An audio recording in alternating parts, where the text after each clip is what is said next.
بسم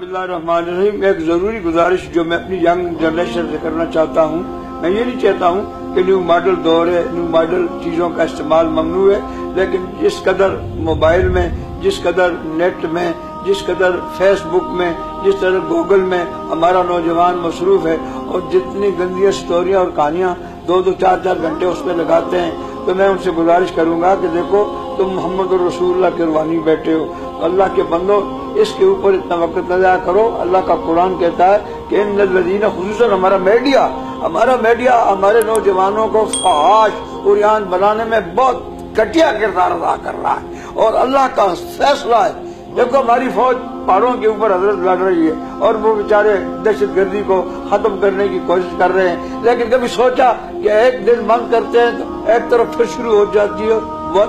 ادھر بند کرتے ہیں ادھر شروع ہو جاتی ہے۔ اس پہ کبھی غور کیا؟ اس کی وجہ یہ ہے کہ ہمارا میڈیا، ہمارا یہ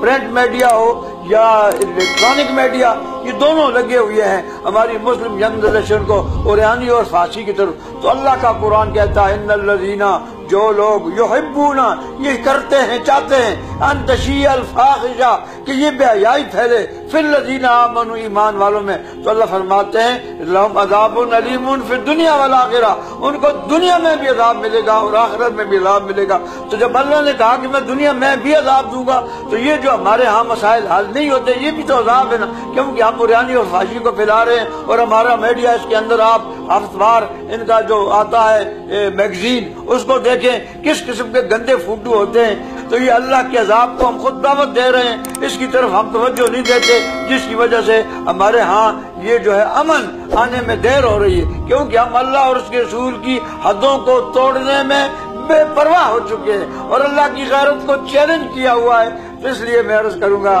نوجوان جنریشن سے کہ وہ عریانی فحاشی سے بچیں، اور والدین سے بھی کہ وہ اپنی اولاد کو بچائیں عریانی فحاشی سے۔